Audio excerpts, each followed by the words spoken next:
Hello everyone, welcome to EduTap.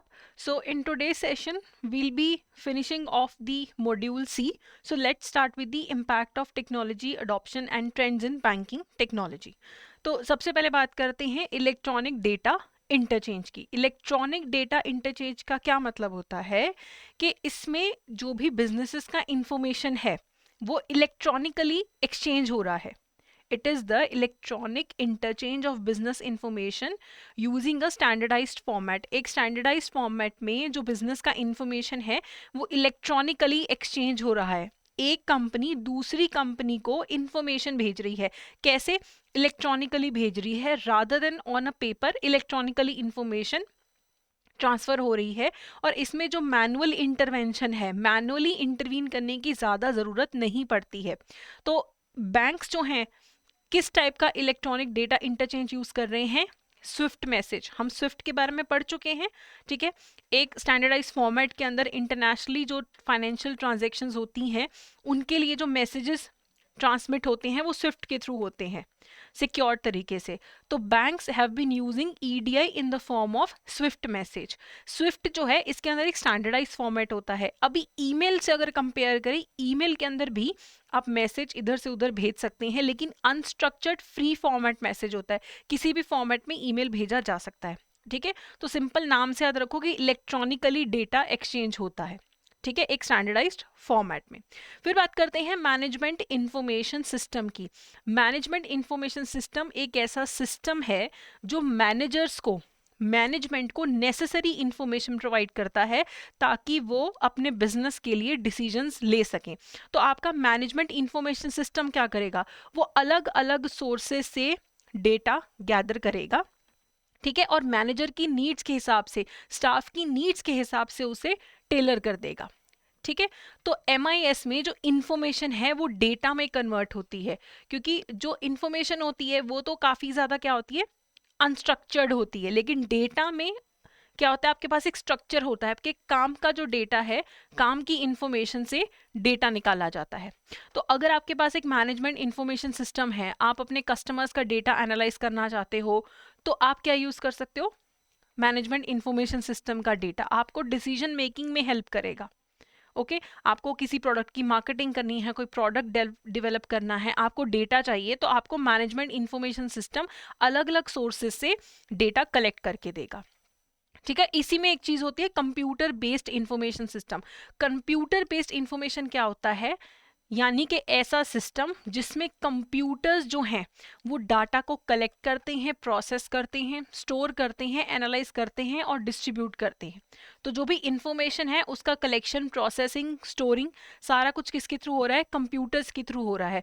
और ये data collection, processing किसी स्पेसिफिक पर्पस के लिए होती है, ठीक है। तो अगर आपका इंफॉर्मेशन सिस्टम जो है वो कंप्यूटर बेस्ड है तो आपका डाटा कंसिस्टेंस होगा। कंप्यूटर्स डाटा प्रोसेस कर रहे हैं तो एक्यूरेट होगा।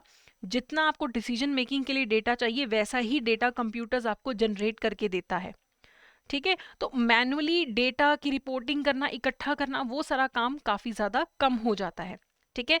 फ्लेक्सिबिलिटी रहती है इन इंफॉर्मेशन सिस्टम के अंदर। जैसे आपकी रिक्वायरमेंट चेंज हुई, आप वैसे ही इंफॉर्मेशन कलेक्शन को भी चेंज कर सकते हैं, ठीक है। तो कंप्यूटराइज सिस्टम से आजकल क्या हो रहा है, अगर आपको कोई रिपोर्ट जनरेट करनी है तो आपके पास अगर कंप्यूटराइज्ड इंफॉर्मेशन सिस्टम्स हैं तो उससे क्या होगा कि अपने आप ही आप जैसा बताएंगे वैसा ही कंप्यूटर आपको रिपोर्ट्स जनरेट करके दे देगा, ठीक है। आरबीआई के पास ना बहुत सारा डेटा जाता है बैंक्स का, लेकिन जो भी आरबीआई के पास डेटा जाता है वो क्वालिटी डेटा होना चाहिए, बहुत इंपॉर्टेंट होता है, उसमें कोई भी गलती नहीं होना चाहिए। तो इसीलिए आरबीआई ने क्या बोला है, आरबीआई ने बोला है कि जो भी डेटा है करेक्ट और कंसिस्टेंट आना चाहिए मेरे पास। इसीलिए एक प्रोजेक्ट शुरू किया आरबीआई ने, ऑटोमेटेड डाटा फ्लो, यानी कि एडीएफ। एडीएफ किस चीज में हेल्प करता है? ये इंश्योर करता है कि जो भी डाटा बैंक्स के द्वारा आरबीआई के पास सबमिट किया जाए वो करेक्ट और कंसिस्टेंट हो, ज्यादा मैनुअल इंटरवेंशन की जरूरत ना हो, ठीक है। तो जितने भी बैंक्स हैं वो ऑटोमेटेड डाटा फ्लो को यूज करते हैं आरबीआई को इंफॉर्मेशन प्रोवाइड करने के लिए। इसमें मैनुअल इंटरवेंशन नहीं होती है, एरर के चांसेस नहीं होते हैं, तो प्रॉपर अप्रोप्रिएट डेटा जो है बैंक से आरबीआई की तरफ जाता है। तो ये सब है क्या? ये इंफॉर्मेशन को कलेक्ट करने का, डिसेमिनेट करने के तरीके हैं, ठीक है। फिर आता है decision support systems.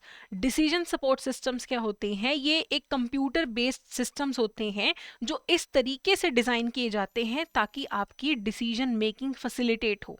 Decision support systems क्या करते हैं? आपको डिसीजन लेने में सपोर्ट करते हैं। ठीक है। इसमें क्या होता है? इसमें ना सिमुलेशंस होती हैं। जैसे आप अपने डिसीजन सपोर्ट सिस्टम को बोलो कि अगर आरबीआई सीआरआर एसएलआर जो है, अगर आरबीआई सीआरआर इतनी बढ़ा देता है, 2% से बढ़ा देता है, तो उनसे क्या इम्पैक्ट पड़ने वाला है। तो आपने एक उन्हें व्हाट इफ सिचुएशन दे दी कि अगर ऐसा हो गया तो उसके क्या कॉन्सिक्वेंसेज होंगे। उन्हें प्री टेस्टिंग करने में डिसीजन सपोर्ट सिस्टम आपकी हेल्प करते हैं। ठीक है। अगर मैं अपने प्रोडक्ट की प्राइसिंग इतनी करूं तो क्या इम्पैक्ट होगा, अगर मैं सर्विसेज की प्राइसिंग कम कर दूं तो क्या इम्पैक्ट होगा। ये सब डिसीजन लेने में कंप्यूटराइज्ड एल्गोरिथम यूज करके आपको कौन हेल्प करता है? डिसीजन सपोर्ट सिस्टम आपको हेल्प करता है। आपको ग्राफिक्स बनाने हैं, एनालाइज करना है, स्टैटिस्टिक्स को रिपोर्ट्स बनानी है, उस सब में आपको डिसीजन सपोर्ट सिस्टम हेल्प करता है। ठीक है। ऐसी ऐसी सिचुएशंस आप सिमुलेट कर सकते हो कि आप उसको बोलो कि अगर ऐसा हो गया तो फिर क्या होगा, तो वो आपको कंप्यूटराइज तरीके से रिजल्ट जनरेट करके देगा जो आपका डिसीजन सपोर्ट सिस्टम होगा। ठीक है। अब एक क्वेश्चन देख लेते हैं। ये कॉमन सेंस वाला क्वेश्चन है। ठीक है। Bank websites can be use for which of the following. एक बैंक की वेबसाइट है, वो किस चीज के लिए यूज हो सकती है? Dissemination of information. ऑब्वियसली अगर हमें जानना है कि ये बैंक कौन से प्रोडक्ट्स ऑफर कर रहा है, तो आप इंफॉर्मेशन चाहते हो, एसएलआर के बारे में चाहते हो, आप कहाँ से देख सकते हो? वेबसाइट से देख सकते हो। Commerce selling financial products, commerce के लिए यूज कर सकते हो, for selling financial products use कर सकते हो, कर सकते हो। ठीक है। बैंक जो है उनकी वेबसाइट्स पे ही काफी सारे प्रोडक्ट्स आप खरीद सकते हो, तो ये भी बिल्कुल सही है। कई बार बैंक्स जनरल फाइनेंशियल एडवाइस भी ऑफर करते हैं अपनी वेबसाइट्स के थ्रू, तो ये भी बिल्कुल सही है। तो all of the above is the correct answer. अगला क्वेश्चन है, what is being talked about in the following statements. Following statements में किस चीज की बात हो रही है? These are flexible and interactive computer based systems design to facilitate decision making. कहते हैं डिसीजन मेकिंग फैसिलिटेट करने के लिए कंप्यूटर बेस्ड सिस्टम्स हैं। They also provide tools that can test what if situations to pre test the potential outcome of different decisions. आपको decision बताते हैं system को, वो आपको बताता है कि इसका क्या आउटकम हो सकता है। ठीक है। तीसरा, it can be use to ascertain the impact of any change in CRR SLR requirements. आप ये देखना चाहते हो कि अगर मैं सीआरआर एसएलआर चेंज करता हूं तो क्या इम्पैक्ट होगा उसका। ठीक है। व्हाट इफ सिचुएशन दे रहे हो आप, तो इसका आंसर है डिसीजन सपोर्ट सिस्टम्स, जो आपको डिसीजन लेने में सपोर्ट करता है। अगला है, dash seeks to ensure the submission of correct and consistent data from the banks straight from the systems Reserve Bank without any manual intervention. कहते ये एक ऐसा हमारे पास सिस्टम है जो ये इंश्योर करता है कि जो भी बैंक से डेटा रिजर्व बैंक के पास जाता है वो कंसिस्टेंट हो, कोई मैनुअल इंटरवेंशन के बिना बढ़िया तरीके से डेटा आरबीआई के पास पहुंचे। एडीएफ, पीडीएफ, एमडीएफ, आरडीएफ, तो assisted data flow ADF. Okay, चलिए अगला है ईज 5.0। ईज 5.0 का क्या मतलब है? Enhanced access and service excellence is it is driven by the Indian banks association. EASE 5.0 इस बात पे स्ट्रेस करता है कि टेक्नोलॉजी का यूज करके जो नए नए तरीके आ रहे हैं, डेटा एनालिटिक्स, ऑटोमेशन, डिजिटाइजेशन करके पब्लिक सेक्टर बैंक्स रिफॉर्म्स लेके आए ताकि उनकी प्रॉफिटेबिलिटी भी बढ़े, उनकी एसेट्स की क्वालिटी भी बढ़े, कस्टमर सर्विस जो वो प्रोवाइड करते हैं वो भी इम्प्रूव हो, डिजिटल कैपेबिलिटीज भी इम्प्रूव हो। तो इसमें करना क्या है? जितने भी पब्लिक सेक्टर बैंक्स हैं, ये पब्लिक सेक्टर बैंक्स के लिए है। पहली बात तो ये याद रखना है आपको, आपको नई जो चीजें आ रही हैं टेक्नोलॉजी में उन्हें आप यूज करो ताकि आप अपने कस्टमर्स की नीड्स को पूरा करो, ज्यादा कॉम्पिटिटिव बनो और टेक्नोलॉजिकल एनवायरनमेंट के हिसाब से खुद को चेंज करो। आपकी प्रायोरिटी होनी चाहिए कस्टमर्स को डिजिटल एक्सपीरियंस इंप्रूव करना उनका। ठीक है। और and integrate and inclusive banking focusing on small businesses and agriculture. ठीक है। स्मॉल बिजनेसेस और एग्रीकल्चर पे भी फोकस करना है, इंक्लूसिव बैंकिंग प्रोवाइड करनी है। और ये सब करने के लिए आपको न्यू एज जो कैपेबिलिटीज आ रही हैं कि आजकल डेटा एनालिटिक्स हो रहा है, काफ़ी चीज़ें ऑटोमेशन हो रही है, उन्हें आपको यूज़ करना है। और हर बैंक को हर बैंक को एक 3 ईयर स्ट्रैटेजिक रोड मैप भी बताना है, जिसमें वो बताएंगे कि बिजनेस ग्रोथ कैसे होगी, प्रॉफिटेबिलिटी कैसे होगी, रिस्क क्या क्या है, ठीक है, ये सारी चीज़ें बतानी है। तो ये जून 2022 में आया था, तो उस टाइम सबको 3 ईयर रिपोर्ट्स बना के देनी थी, ठीक है। अगला है emerging technology trends in banking. कौन से नए टेक्नोलॉजी ट्रेंड्स हैं जो बैंकिंग में आ रहे हैं? उसमें सबसे पहले है आर्टिफिशियल इंटेलिजेंस। आर्टिफिशियल इंटेलिजेंस ऐसी टेक्निक है, एक प्रोग्राम्स हैं जो कंप्यूटर्स को इनेबल करते हैं कि वो ह्यूमंस के बिहेवियर को मिमिक कर सके। आप मशीन को ये सिखा रहे हो कि तुम ऐसे सीख जाओ कि तुम ह्यूमंस के बिहेवियर को मिमिक कर सको, ठीक है। जैसे हम बात करते हैं, हम रिएक्ट करते हैं, हम चीज़ों को सेंस करते हैं एज एन ह्यूमंस, वो चीज़ें सब मशीन्स भी सीख लें, ठीक है। तो आर्टिफिशियल इंटेलिजेंस जो है एक तरीके की इंटेलिजेंस है जो कंप्यूटर्स डेवलप करते हैं, उसके लिए वो मशीन लर्निंग यूज करते हैं, ठीक है। तो मशीन लर्निंग क्या है? इसमें क्या होता है कि मशीन लर्न कर रही है, जैसे जैसे ज़्यादा डेटा कंप्यूटर्स के पास आता जा रहा है, फीड करते जाते हो, वैसे वैसे उनका जो लर्निंग है वो भी इम्प्रूव होता जाता है, उनकी जो परफॉर्मेंस है वो इम्प्रूव होती जाती है।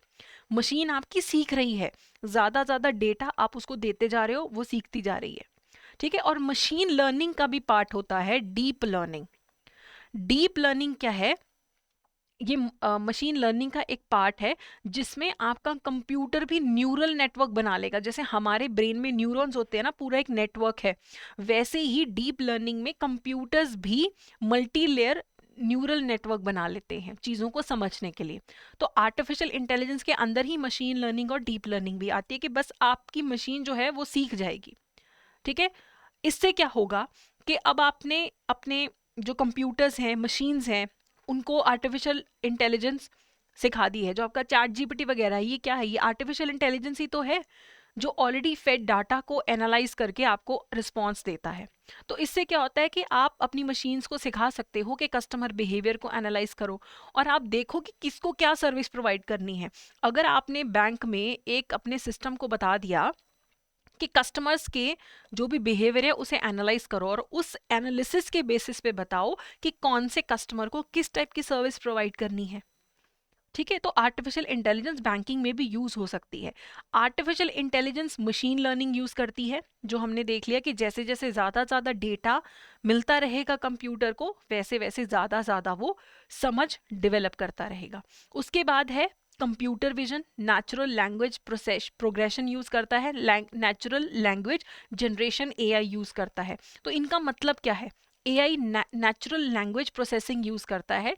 ये एक ब्रांच है कंप्यूटर साइंस की, या हम कह सकते हैं आर्टिफिशियल इंटेलिजेंस की एक ब्रांच है, जो कंप्यूटर्स में ये एबिलिटी डेवलप करती है कि वो टेक्स्ट को या बोले हुए शब्दों को समझ सके।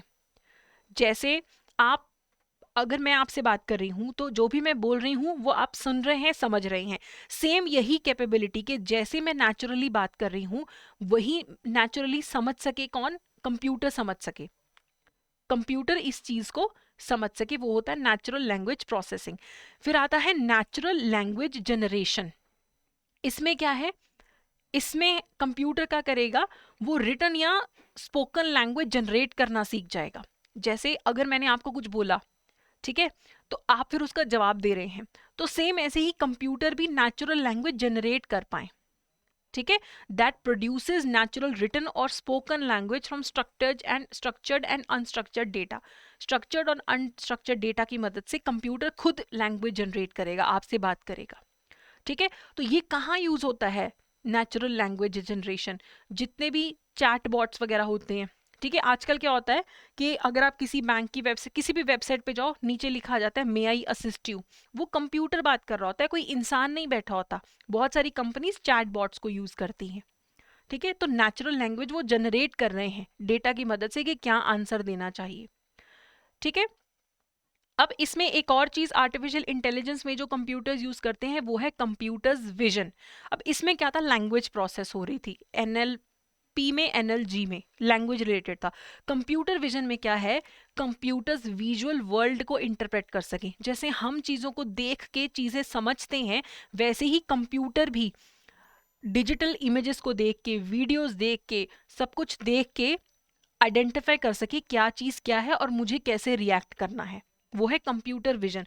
तो ये सारी चीज़ें जो हैं वो आर्टिफिशियल इंटेलिजेंस में यूज़ होती हैं, machine learning, computer vision, natural language progression, natural language generation, ये सारी चीज़ें बन के ही आर्टिफिशियल इंटेलिजेंस में डेवलपमेंट हो रही है। तो आर्टिफिशियल इंटेलिजेंस आप यूज़ कर सकते हो डेटा सिक्योरिटी में, डिसीजन मेकिंग में। आजकल क्या होता है, आप बोलोगे hey Siri please give me the top 5 books of the year, fiction books of the year, वो आपको सीरी आंसर दे देती है एप्पल के फ़ोन में। ठीक है, तो वो आपको डिसीजन मेकिंग में हेल्प कर रही है कि कौन सा फ़ोन, आपको कहाँ खाने जाना है, आपको कहाँ घूमने जाना है। So my mobile reply to when I said that hey Siri I need to know, है ना। तो ये क्या हो रहा है, ये एआई ही है एक तरीके का, आर्टिफिशियल इंटेलिजेंस ही है एक तरीके का जो रिप्लाई कर रहा है। ओके, अब ये डाटा सिक्योरिटी में, डिसीजन मेकिंग में आपको हेल्प करता है जो आर्टिफिशियल इंटेलिजेंस है। ठीक है, बैंक्स जो हैं वो मशीन लर्निंग यूज कर सकती हैं अपने मल्टीपल प्रोसेसेस के अंदर। अब बैंक्स जो चैट बॉट्स वगैरह लगाते हैं, चैट बॉट्स होते हैं आजकल, जैसे आप आईसीआईसीआई पे जाओ, उनका है आईपैल। आईपैल क्या है, वो आपसे इंटरैक्ट करता है, आप लिखते हो कुछ, वो फिर आगे से रिप्लाई करता है। ठीक है, बैंक्स जो हैं प्रिडिक्टिव एनालिसिस करने में, वॉइस रिकॉग्निशन में, रिस्क मैनेजमेंट में, वेल्थ मैनेजमेंट में, सब में एआई की मदद ले सकते हैं। ठीक है, चलिए अब बात करते हैं रोबोटिक प्रोसेस ऑटोमेशन की। रोबोटिक प्रोसेस ऑटोमेशन जो है ये एक प्रैक्टिस है जिसमें कि रूटीन बिजनेसेस को ऑटोमेट किया जा सके। जो चीज़ें कल तक आप कर रहे थे, कि एक रेपिटेटिव चीज़ है कि जब भी एक पर्टिकुलर टाइप का ईमेल आता है आपको सेम टाइप का रिप्लाई करना है, तो किसी को बैठ के रिप्लाई करने की ज़रूरत नहीं है, रोबोटिकली वो अपने आप रिप्लाई हो जाएगा। कि जो बिजनेस की रूटीन चीज़ें हैं वो फिर रोबोटिकली अपने आप ही कंप्यूटर ही उनका काम कर ले, आपको वो काम करने की ज़रूरत नहीं है। ठीक है, बहुत सारी ट्रांजैक्शंस की प्रोसेसिंग है, आईटी मैनेजमेंट है, कितने सारे ऑनलाइन असिस्टेंट्स हैं जो रोबोटिक प्रोसेस ऑटोमेशन के थ्रू काम करते हैं। ये रोबोटिक प्रोसेस ऑटोमेशन भी आर्टिफिशियल इंटेलिजेंस ही यूज़ करता है। ऐसे सॉफ्टवेयर रोबोट्स को डेवलप किया जाता है जो कि आपके सारे ऐसे काम कर देंगे रेपिटेटिव नेचर के, बिना थके, जो पहले ह्यूमंस करते थे। क्योंकि जिसमें कोई दिमाग नहीं लगना है, बस एक रैंडम सेम से रिप्लाईज भेजने होते हैं, तो वहाँ पे आप आरपीएस को यूज़ कर सकते हो। तो जितने भी रेपिटेटिव मंडेन टास्क हैं वो आप आरपीए को दे दो, और जितने भी कॉम्प्लेक्स हैं जहाँ ह्यूमन इंटरेक्शन की ज़रूरत है वो आप काम कर लो। तो इसमें आपका फालतू कामों में आपका दिमाग भी नहीं वेस्ट होगा, आप थकोगे भी नहीं, आपकी टाइम एंड कॉस्ट सेविंग भी होगी। और कॉपी पेस्ट की जैसे मिस्टेक्स होती है टाइपिंग में, वो भी एक रोबोट जो है नहीं करेगा। अब बैंकिंग और फाइनेंस में रोबोटिक प्रोसेस ऑटोमेशन कहाँ यूज़ हो सकती है? कस्टमर्स को जब आपने ऑनबोर्ड करना है तब आरपीए यूज़ कर लो। ऑनलाइन जो है सारा डेटा आपका कस्टमर भर रहा है, अपने आप ऑटोमेटिकली रोबोट्स उसको प्रोसेस कर देंगे, रोबोटिक सॉफ्टवेयर उसको प्रोसेस कर देंगे। लोन प्रोसेसिंग करनी है, customer service, credit card processing करनी है, किसी को अपना अकाउंट क्लोज करना है, जहाँ पे ह्यूमन इंटरवेंशन की ज़रूरत नहीं है वो रोबोट से करवा लो। ठीक है, रोबोटिक सॉफ्टवेयर से करवा लो। तो इस तरीके से बैंक्स इन्हें यूज़ कर सकते हैं। फिर चैटबॉट्स तो हमने पहले ही थोड़ा सा बात भी कर ली है। चैटबॉट्स भी एक तरीके के सॉफ्टवेयर एप्लीकेशंस होते हैं जो कि रिटन या स्पोकन ह्यूमन लैंग्वेज को मिमिक कर लेते हैं। कई बार क्या होता है, आप अभी कई बार फ़ोन करते हो, सामने से कंप्यूटर रिप्लाई कर रहा होता है चीज़ों का, आपको अपना बैलेंस जानना है तो वो बोलेंगे एक दबाओ, फिर आप एक दबाते हो, फिर वो आपको अपना आपका बैलेंस, अकाउंट बैलेंस बना बताते हैं। तो वो चैट बॉट्स ही आपसे बात कर रहे होते हैं। ठीक है, इवन अगर आप आईसीआईसी की वेबसाइट पे जाओ, वहाँ पे आस्क आईपैल है। आईपैल ये एक चैट बॉट ही है कि आप उससे कोई क्वेश्चन पूछते हो वो रिप्लाई करता है। ये सब चीज़ें आर्टिफिशियल इंटेलिजेंस को ही यूज़ कर रही हैं। तो बहुत सारी वेबसाइट्स हैं कस्टमर सर्विस के लिए, इन्हें यूज़ कर रहे हैं। गूगल का नाउ है, एप्पल का सीरी है, माइक्रोसॉफ्ट का कोर्टोना है कि आप अपने फ़ोन से बात कर सकते हो, कि आप उसको बोलोगे हे कोर्टोना, अगर आपका पास गूगल का फ़ोन है, और फिर वो रिप्लाई करेगा। अगर माइक्रोसॉफ्ट का है तो वो फिर रिप्लाई करेगा। सीरी में, एप्पल में सीरी है, वो रिप्लाई करेगी। ये सब चैट बॉट्स ही होते हैं। ठीक है, ऑब्वियसली अभी स्पेशली जो आपके स्लैंग लैंग्वेज होती है या आपकी भावनाएं डिफरेंट हैं, वो चैटबॉट्स कई बार नहीं समझ पाते हैं। अगर आप कुछ ऐसा टाइप करते हो जो कि इनफॉर्मल लैंग्वेज है, हो सकता है कि कंप्यूटर रिप्लाई करे I can not understand you. ठीक है, प्लीज बी मोर स्पेसिफिक। हो सकता है आपकी जो वर्बली आप बोलते हो वो सामने कंप्यूटर ना समझ पाए। अभी ये दिक्कतें हैं बट धीरे धीरे ओवर द ईयर्स बहुत इंप्रूव हुआ है, because I use to make PPTs. अभी भी मैं बनाती हूँ तो वॉइस के थ्रू, कि मैं डिक्टेट करती हूँ। तो मुझे याद है कि 3-4 साल पहले जब मैं डिक्टेट करती थी तो काफ़ी गलतियाँ होती थी, लेकिन अब जब मैं डिक्टेट करती हूँ पीपीटी में तो काफ़ी क्लैरिटी से सब कुछ सही सही ही टाइप होता है। तो काफ़ी इम्प्रूवमेंट हो रही है, ठीक है। और अगर आप वेस्टर्न मूवीज देखो, इंग्लिश मूवीज, उनमें तो इतना कुछ है कि आर्टिफिशियल इंटेलिजेंस से ये प्रलय आ गई, computers has taken over the world. वो लोग तो इस पे काफ़ी ज़्यादा डरावनी मूवीज बना चुके हैं, ठीक है। फिर बात करते हैं 5G नेटवर्क की। ये 5th generation cellular network technology है, ठीक है। इसमें क्या होता है कि जो भी आपका सर्विस एरिया है, it is service area covered by providers is divided into small geographical area called cells। तो जो भी सर्विस प्रोवाइडर है आपका, वो जोग्राफिकल एरिया को ना छोटे छोटे पार्ट्स में डिवाइड करता है, इन पार्ट्स को सेल्स बोला जाता है, ठीक है। और 5G आपकी मीमो टेक्नोलॉजी यूज करती है, यानी कि multi input multi output technology. ये एक तरीके की वायरलेस टेक्नोलॉजी होती है जिसमें मल्टीपल ट्रांसमीटर्स और रिसीवर लगे होते हैं। एक साथ बहुत सारा डेटा आता है, बहुत सारा डेटा एक साथ जाता है, मल्टीपल ट्रांसमीटर्स और मल्टीपल रिसीवर्स की वजह से बहुत सारा डाटा आता जाता है वायरलेस टेक्नोलॉजी के थ्रू। ये मीमो टेक्नोलॉजी है, ठीक है। तो इसमें लो लेटेंसी होती है, डाटा बहुत फास्ट ट्रैवल करता है, रिलायबिलिटी से करता है, ठीक है। लैग्स नहीं होते हैं 5G नेटवर्क के अंदर। जैसे अब मान लो अगर आप 2G यूज़ करो तो उसमें आपका बफर ही होता रहता है कितनी देर वीडियो, वो लेटेंसी है उसके अंदर। 5G में लेटेंसी नहीं है, वीडियो चलाया HD साथ के साथ चल पड़ता है, ठीक है। तो 5G नेटवर्क्स जो है उससे बैंक्स को भी हेल्प मिली है, तो वो बहुत सारी इवन हैवी एप्लीकेशंस जो हैं वो अपनी एप्स में, वेबसाइट्स पे प्रोवाइड कर पा रहे हैं, क्योंकि अब नेटवर्क ही इतना ज़्यादा फास्ट हो गया है, ठीक है। इंटरनेट ऑफ थिंग्स है, फेशियल रिकॉग्निशन जो है वो अब हो सकती है। अगर नेटवर्क फास्ट है तो अच्छे से फेशियल रिकॉग्निशन हो सकती है। पहले जो चैट बॉट्स आपको रिटर्न असिस्ट करते थे, अभी आप क्या करते हो, आईपेल क्या है, आप कुछ टाइप करते हो, सामने से आईसीआईसीआई का आईपेल चैटबॉट आपको रिप्लाई करता है। ये फिर वीडियो चैटबॉट्स बन जाएंगे कि वीडियो के थ्रू चैटिंग होने लग जाएगी, क्योंकि नेटवर्क फास्ट है, ठीक है। कोई कहाँ बैठा है, मैं यहाँ बैठी हूँ, मेरे कंप्यूटर में प्रॉब्लम है और हमारे आईटी वाले सर है, वो मान लो कि वो अपने घर पे बैठे हैं यहाँ से 10 किलोमीटर दूर, लेकिन अगर हम दोनों का नेटवर्क 5G है, हमारे पास स्ट्रॉन्ग है, तो फिर वो घर बैठे ही सोल्यूशन दे देंगे मुझे, ठीक है। ये सारी चीज़ें 5G हेल्प करेगी बैंक्स को। फिर बात करते हैं ब्लॉकचेन टेक्नोलॉजी की।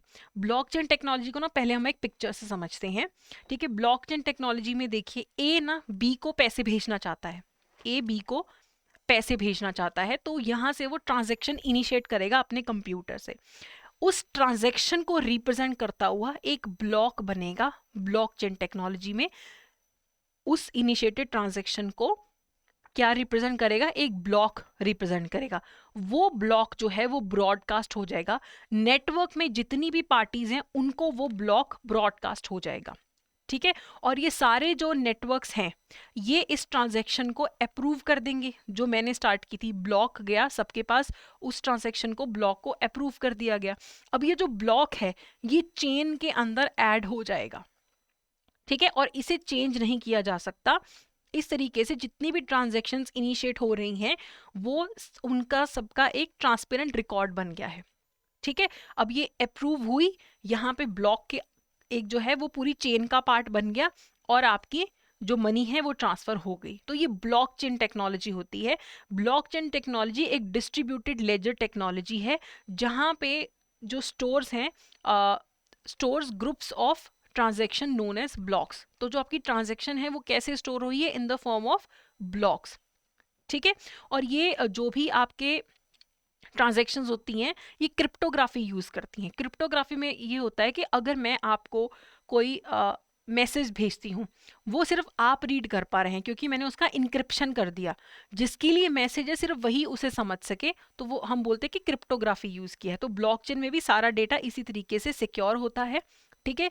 पीयर टू पीयर नेटवर्क होता है ब्लॉकचेन के अंदर। मैंने अभी आपको क्या बताया कि ये सारे नेटवर्क्स जो भी पार्टीज हैं नेटवर्क में, सबके पास वो ब्लॉक ब्रॉडकास्ट हो जाता है। कोई एक सेंटर में हब नहीं है, सर्वर नहीं है जिसके पास डेटा जा रहा है। तो यहाँ पे पीयर टू पीयर नेटवर्क होता है, कोई एक सेंटर में कोई पार्टी नहीं है जो सारी ट्रांजेक्शन्स को इम्प्रूव कर रही है।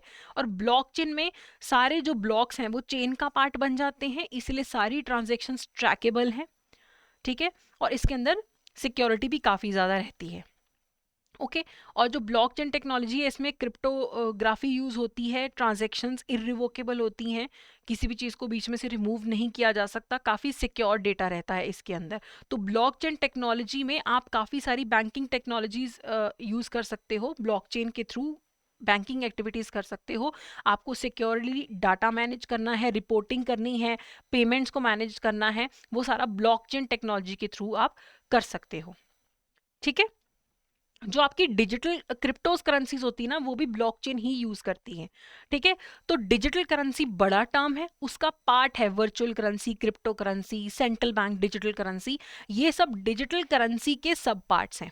तो डिजिटल करेंसी चाहे डिजिटल मनी कह दो, इलेक्ट्रॉनिक मनी कह दो, इलेक्ट्रॉनिक करेंसी कह दो, ये ऐसे टाइप की करेंसी है जो डिजिटल फॉर्म में अवेलेबल है। आपके हाथ में कोई नोट नहीं है, कोई सिक्के नहीं है, तो ऐसी जो करेंसी है वो डिजिटल करेंसी है। अब डिजिटल करेंसी काम वैसे ही कर रही है जैसे फिजिकल करेंसी कर रही है, लेकिन इसमें मैं यहाँ बैठी हूँ, कोई बहुत दूर बैठा है, तो डिजिटल करेंसी ऑनलाइन ट्रांसफर हो जाती है, नोट्स तो फिजिकली इधर से उधर जाते हैं, ठीक है। तो virtual currency, crypto currency, central bank digital currency, ये सब जो है थोड़ा थोड़ा इनमें डिफरेंस है।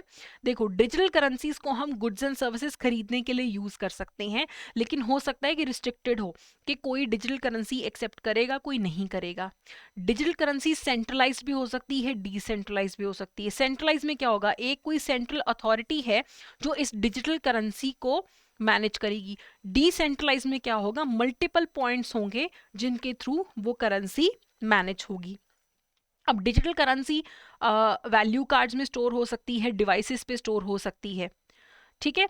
नेटवर्क मनी भी एक तरीके की डिजिटल मनी ही होती है, that allows the transfer of value on the internet, ठीक है। क्रिप्टो करेंसीज जो होती हैं वो डिजिटल करेंसी का एक टाइप होती हैं, ठीक है। क्रिप्टो करेंसी एक एसेट है, अगर मेरे पास क्रिप्टो करेंसी है तो वो मेरे लिए एसेट है, जिसे बेच के मैं कोई सामान खरीद सकती हूँ। आपको क्रिप्टो करेंसी दूंगी और मैं उसके बदले में सामान ले लूंगी। तो bitcoin, Ethereum, light coin, ripple और आपका XRP, ये एग्जाम्पल है क्रिप्टो करेंसी की।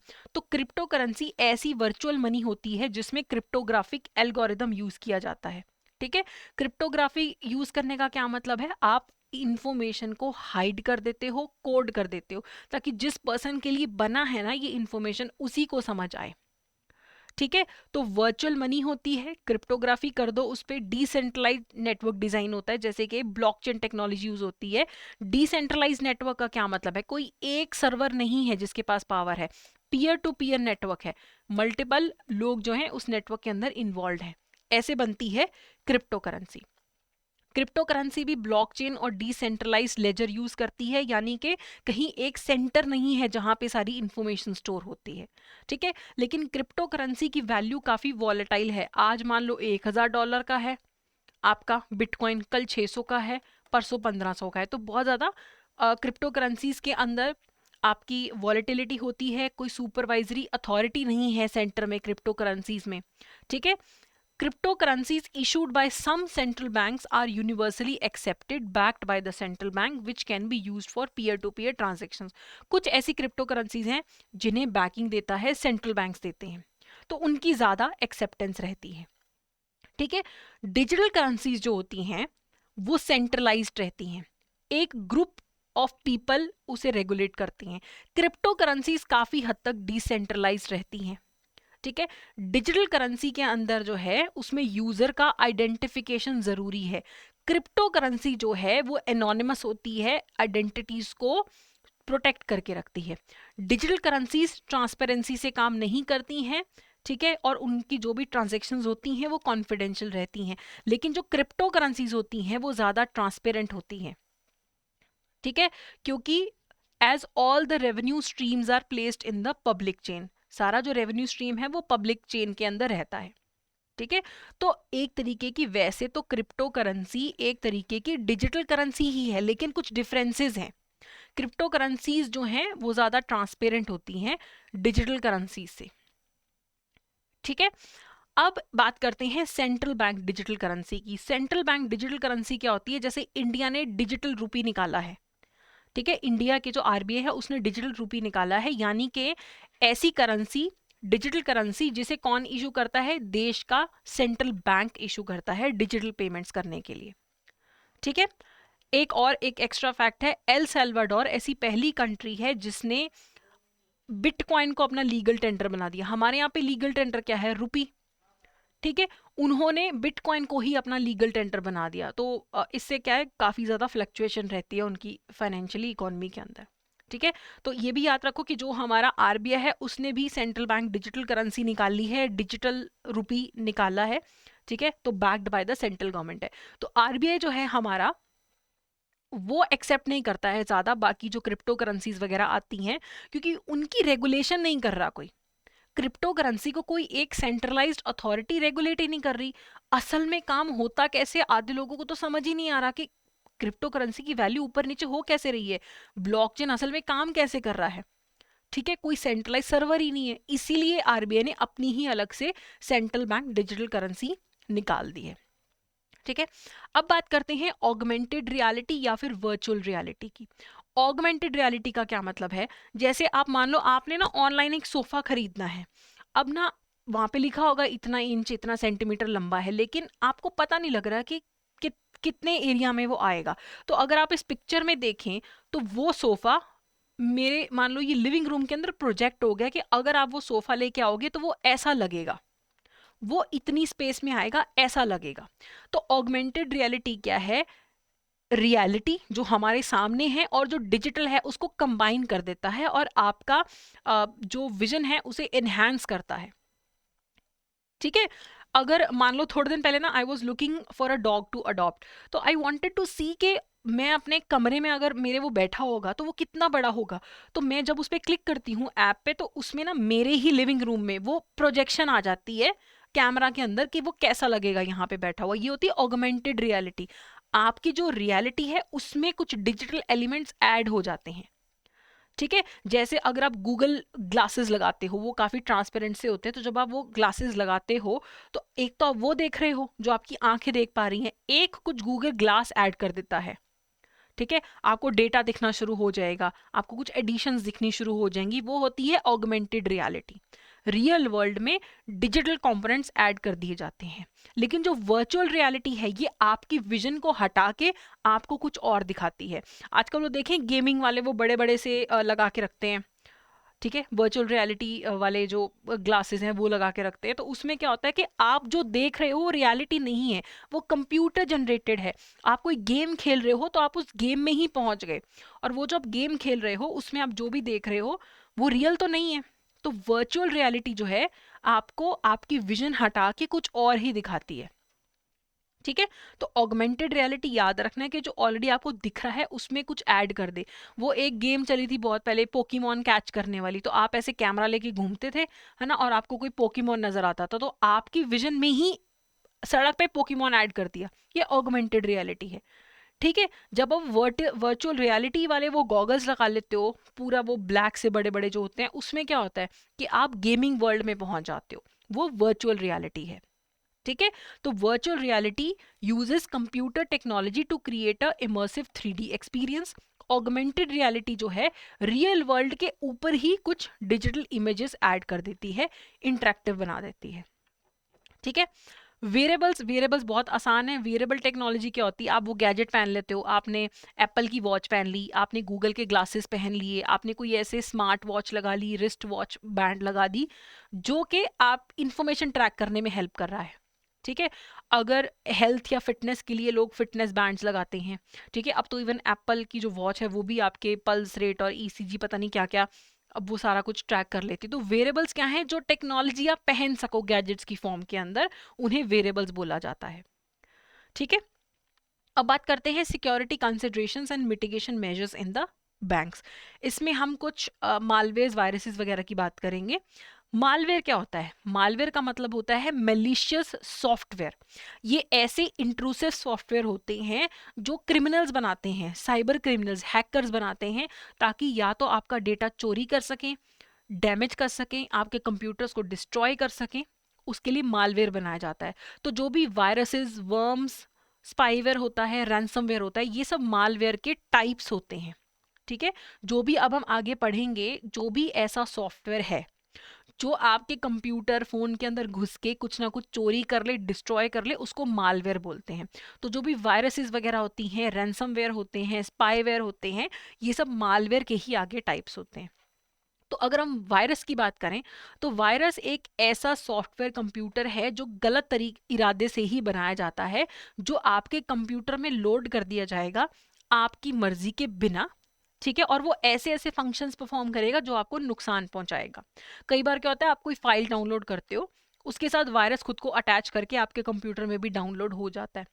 तभी तो हम फायरवॉल इंस्टॉल करते हैं। फायरवॉल क्या करता है, सारा जो भी इंफॉर्मेशन है उसे पहले चेक करेगा कोई वायरस तो नहीं है, और फिर आपको पहले ही अलर्ट कर देगा कि इसे मत डाउनलोड करो, इसमें वायरस है। ठीक है, कई वायरस तो ऐसे होते हैं कि जैसे ही आपके सिस्टम में आए सब कुछ बर्बाद हो गया आपका। कुछ होते हैं डोरमेंट बैठा रहता है वो वायरस, तब तक कुछ नहीं करता जब तक एक पर्टिकुलर डेट ना आ जाए या एक पर्टिकुलर इवेंट ना हो, कि वायरस बनाया ही ऐसे गया कि जब आप इंटरनेट पे ये वाली वेबसाइट पे जाओगे तभी वो वायरस एक्टिवेट होगा। कुछ वायरस ऐसे होते हैं कि कंप्यूटर में आते ही आपका सिस्टम खराब कर देते हैं। ठीक है, तो वायरस एक कंप्यूटर से दूसरे कंप्यूटर, कई बार सीडीज के थ्रू आ जाता था, किसी की पेन ड्राइव के थ्रू आ जाता था, है ना। तो वायरसेस ऐसे ट्रैवल करते हैं, इवन ईमेल के थ्रू, कोई अटैचमेंट के थ्रू वायरस भी भेज देता था। ओके, फिर अब बात करते हैं रैंसमवेयर की। रैंसमवेयर में क्या होगा, जो एक सामने वाला पर्सन है, जो साइबर अटैकर है, वो आपका जो डेटा है उसे इनक्रिप्ट कर देगा। ठीक है, आपका डेटा को अनएक्सेसिबल बना देगा, आपके कंप्यूटर की सारी जो फाइल्स हैं उनको इनक्रिप्ट कर देगा। वो बोलेगा पहले मुझे पैसे दो, रैंसम दो मेरे को, फिर मैं आपको अपनी फाइल्स का एक्सेस प्रोवाइड करूंगा। ठीक है, कि आपने मान लो एक साइबर अटैकर ने क्या किया, मेरे कंप्यूटर के सारे पासवर्ड चेंज कर दिए, सारी कोडिंग चेंज कर दी, और मुझे बोल रहा है कि मुझे पहले इतने पैसे दो तभी मैं आपको एक्सेस प्रोवाइड करूंगा, मुझे रैंसम दो। तो रैंसम के लिए जो मालवेयर डाला जाता है उसे रैंसमवेयर बोलते हैं। फिर है डिस्ट्रीब्यूटेड डिनायल ऑफ सर्विस।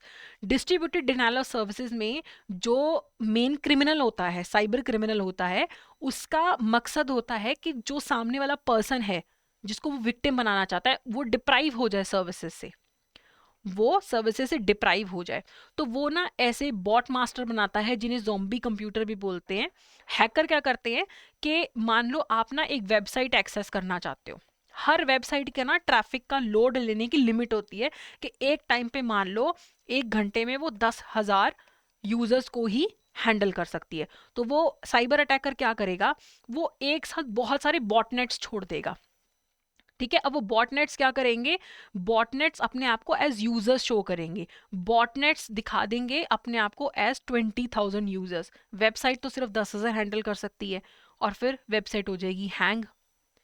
तो आप जो आम जनता है जो सर्विस लेना चाहती है उस वेबसाइट से, वो ले नहीं पाएगी, आपको डिनायल ऑफ सर्विस हो जाएगा। ठीक है, तो ये करना क्या चाहता है हैकर, ये चाहता है कि मैं इस सर्वर को अटैक करूं, ठीक है, और यहाँ की जो नॉर्मल ट्रैफिक है, जितने नॉर्मली लोग वेबसाइट पे जा रहे हैं, उसे मैं डिस्टर्ब कर दूं, ओवरवेल्म कर दूं नेटवर्क को, इतने ज़्यादा लोग मैं दिखा दूं नेटवर्क के ऊपर कि इंटरनेट हैंडल ही ना कर पाए उसको। जानबूझ के ये नकली बॉट्स छोड़ देगा, ठीक है, जो ट्रैफिक बढ़ा देंगे, और जो बेचारे आम जनता है, जो जिसको भी टारगेट करना चाहते हैं, वो उस वेबसाइट का एक्सेस ले ही नहीं पाएगा, वो सर्विस ले ही नहीं पाएगा। कई बार आपने देखा नहीं है कि कई बार कोई रिजल्ट आता है किसी पेपर का, वेबसाइट ही नहीं चल रही होती, वेबसाइट डाउन हो जाती है। क्यों? क्योंकि इतने सारे बच्चे एक साथ रिजल्ट देखने की कोशिश कर रहे होते हैं। लेकिन वो तो जेन्युइन चीज है, लेकिन डिस्ट्रीब्यूटेड डिनायल ऑफ सर्विसेज में कोई जानबूझ के करता है कि ये वेबसाइट ना चल पाए। ठीक है, फिर होता है फिशिंग है। फिशिंग एक फ्रॉडुलेंट अटेम्प्ट होता है आपकी सेंसिटिव इंफॉर्मेशन लेने का। ठीक है, आपको किसी ऐसे तरीके से कांटेक्ट किया जाएगा, आपको नकली कॉल करके, नकली मैसेज भेज के, नकली ईमेल भेज के आपसे सेंसिटिव इंफॉर्मेशन लेने की कोशिश की जाएगी, उसे बोलते हैं फिशिंग। किसी ना किसी तरीके से कोई आपकी क्रेडिट कार्ड की इंफॉर्मेशन, कोई आपसे ओटीपी लेने की कोशिश कर रहा है, इसे फिशिंग बोला जाता है। इसके मल्टीपल टाइप्स होते हैं। ठीक है, स्पीयर फिशिंग का क्या मतलब होता है, it is a attempt directed at specific individual और कंपनीज। स्पीयर फिशिंग में क्या होगा, स्पीयर होता है ना, आप एक पॉइंट पे मारते हो, ठीक है, भाला जैसे, तो आप जब फिशिंग करते हो किसी स्पेसिफिक पर्सन को टारगेट करने के लिए, किसी स्पेसिफिक कंपनी को टारगेट करने के लिए, उस टाइप के फिशिंग अटेम्प्ट को बोला जाता है स्पीयर फिशिंग। बल्क फिशिंग में क्या होता है कि अटैकर क्या होता है, जितने लोगों की इंफॉर्मेशन मिलती है मिल दो, सबको नकली मैसेज भेज दो, कोई ना कोई तो फंसेगा, किसी एक को टारगेट नहीं कर रहे हैं। ठीक है, स्पीयर में क्या होता है, किसी पर्टिकुलर कंपनी या पर्सन को टारगेट कर रहे हैं। फिशिंग में ही एक टाइप होता है वेलिंग। वेलिंग में क्या होता है, ऐसा स्पीयर फिशिंग अटैक जो specifically senior executive high profile targets के लिए होता है। मान लो कोई किसी मंत्री को टारगेट करता है, किसी मंत्री पे स्पीयर फिशिंग करता है। स्पीयर फिशिंग क्या होता है, किसी स्पेसिफिक पे फिशिंग अटैक करना। जब हाई प्रोफाइल लोगों पे, सीनियर लोगों पे, सीनियर एग्जीक्यूटिव है, कंपनी के सीईओज हैं, मंत्री हैं, उन पे फिशिंग अटैक करता है, उसे बोला जाता है वेलिंग बोला जाता है। ठीक है, अब देखो फिशिंग में क्या है, आप क्या करते हो, आप किसी ना किसी तरीके से लोगों को मेल भेज के, मैसेज भेज के आप टारगेट करते हो उनकी इंफॉर्मेशन लेने के लिए। जब आप यही टारगेट करते हो किसी स्पेसिफिक पर्सन या कंपनी को, उसे स्पीयर फिशिंग बोला जाता है। वेलिंग में क्या है, आप जो सीनियर मैनेजमेंट है, हाई वैल्यू टारगेट्स को अटैक करते हो फिशिंग के थ्रू। ठीक है, इसमें एक टाइप आता है, फिशिंग का ही टाइप है, विशिंग होता है। विशिंग में क्या है, आप वॉइस कॉल करके, ठीक है, आप किसी को फंसाने की कोशिश करते हो कि मुझे मान लो एक पर्सन का कॉल आया, वो बोलता कि मैं तो एसबीआई बैंक से बोल रहा हूँ, आपका ये इन्फॉर्मेशन मुझे चाहिए। ठीक है, और वो मुझसे इन्फॉर्मेशन लेके मेरा अकाउंट से पैसे निकालने की कोशिश कर रहा है। तो है एक तरीके का विशिंग अटैक है, लेकिन विशिंग में क्या है, voice over internet protocol use हो रहा है। वॉइस और फिशिंग को करके ये पर्सन क्या करेगा, लोगों के नंबर लेगा और उन लोगों को नकली कॉल्स करके उनसे लेजिटिमेट अपने आप को दिखाएगा कि मैं तो बैंक से कॉल कर रहा हूँ, मैं तो टैक्स डिपार्टमेंट से कॉल कर रहा हूँ, और आपकी इंफॉर्मेशन लेने की कोशिश करता है।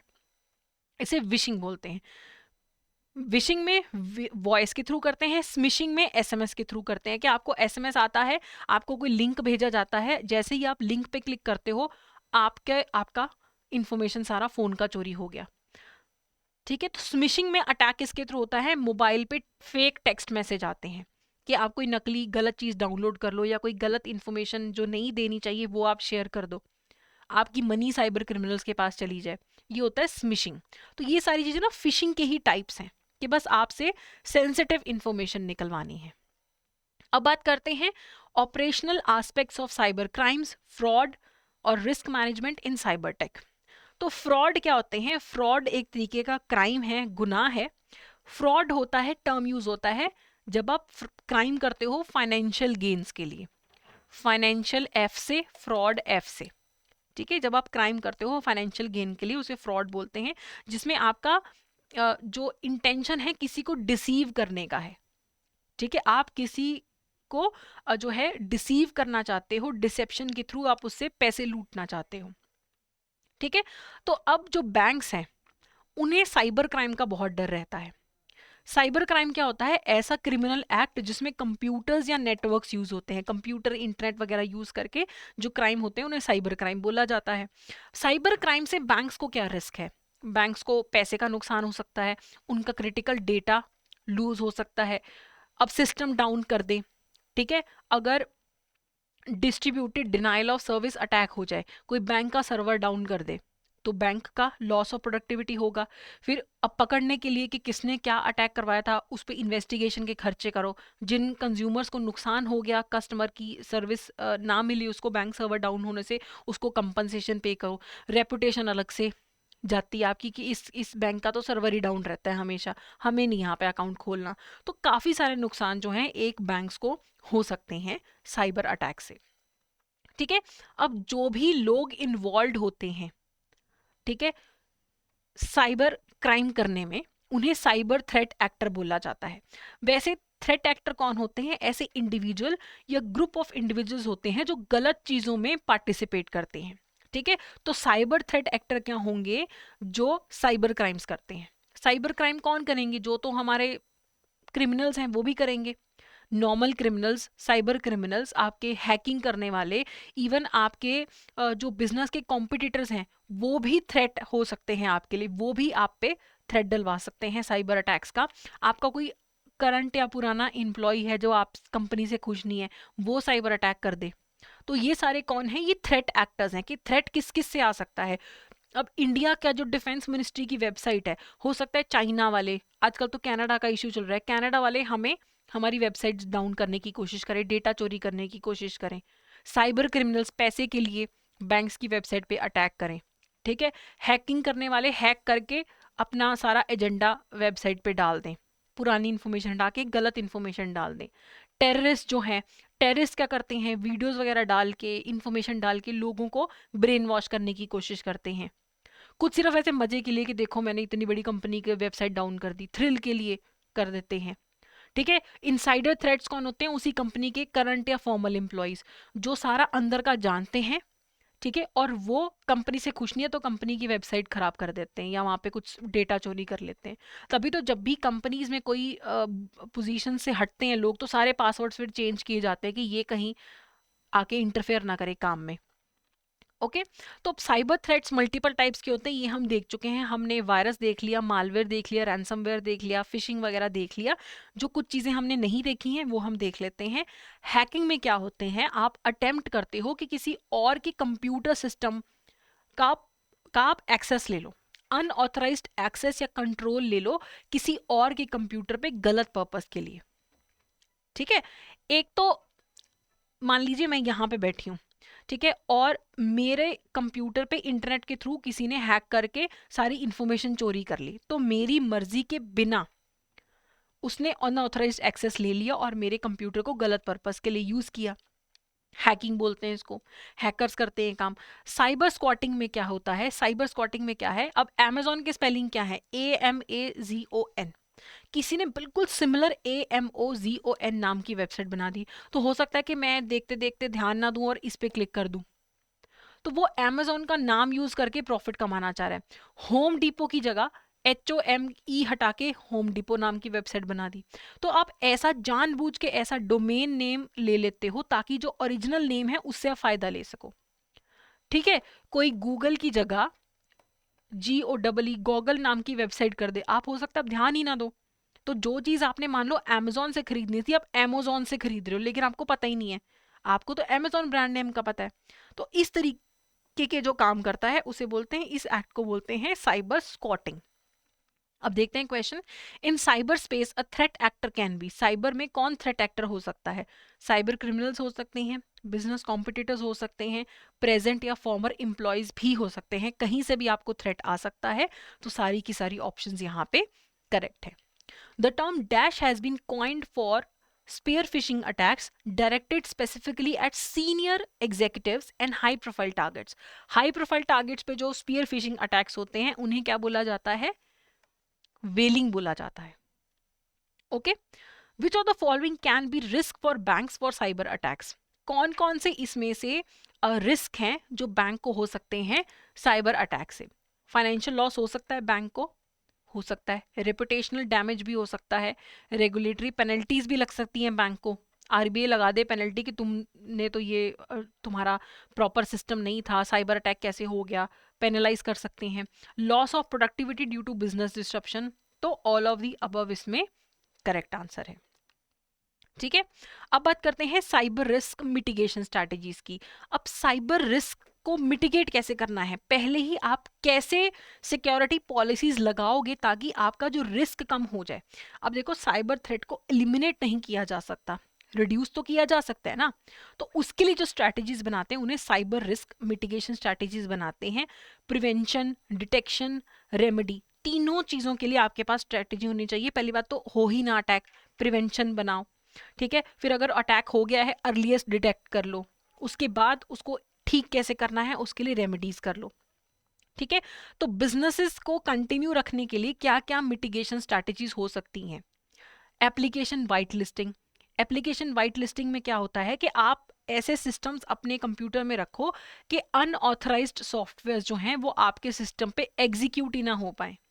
पैचिंग एप्लीकेशंस में क्या होगा, रेमेडिएट नोन सिक्योरिटी वल्नरेबिलिटीज, जो भी नोन आपको पता है वल्नरेबिलिटीज हैं उनकी रेमेडी कर दो, ठीक है। एप्लीकेशन हार्डनिंग में क्या होगा, वल्नरेबल फंक्शनैलिटी के अगेंस्ट प्रोटेक्ट कर लो, ठीक है। डेली डेली बैकअप्स ले लो, आपका आज डेटा आया आपने बैकअप ले लिया, कल अगर साइबर अटैक हो भी गया तो कल तक का सारा डेटा आपके पास अलग से बैकअप की फॉर्म में है। मल्टीपल ऑथेंटिकेशंस रखो अपने कंप्यूटर सिस्टम्स के अंदर, ठीक है। जो भी आपकी नॉन सिक्योरिटी वल्नरेबिलिटीज हैं उनके लिए रेमेडीज रखो, कि हमें पता ही है कि ये हमारे सिस्टम में वल्नरेबिलिटीज हैं, उनके लिए पहले से ही आपको रेडी रहना है, ठीक है। चलिए, अब एक स्ट्रैटेजी आती है defence in depth. Defence in depth क्या करती है, इसमें मल्टीपल सिक्योरिटी मेजर्स लिए जाते हैं, मल्टीपल लेयर्स होती हैं डिफेंस के अंदर। देखिए, अगर एक लाइन ऑफ डिफेंस कॉम्प्रोमाइज हो जाए तो ये एडिशनल लेयर्स हैं हमारे पास थ्रेट को रोकने के लिए, ठीक है। Leverages multiple security measures to protect an organisation assets. तो आपके कंप्यूटर सिस्टम है, आपका जो नेटवर्किंग है पूरा बैंक का, उसको प्रोटेक्ट करने के लिए मल्टीपल लेयर्स होनी चाहिए, मल्टीपल चीजें होनी चाहिए। ये नहीं कि एक फेल होगी सिस्टम क्रैश हो गया, मल्टीपल लाइंस ऑफ डिफेंस होनी चाहिए आपके पास अपने सिस्टम्स को प्रोटेक्ट करने के लिए। Handling cyber risk by bank. एक बैंक्स हैं, उनको साइबर रिस्क कैसे हैंडल करने हैं। सबसे पहले तो उन्हें सिक्योरिटी ऑपरेशन सेंटर्स डेवलप करने चाहिए। बैंक्स को सिक्योरिटी ऑपरेशन सेंटर्स डेवलप करने चाहिए जो कि कंटिन्यूअसली जो भी हमारी कंपनी है, जो भी बैंक है, उसकी सिक्योरिटी को मॉनिटर करेगा, असेसमेंट करता रहेगा, ठीक है।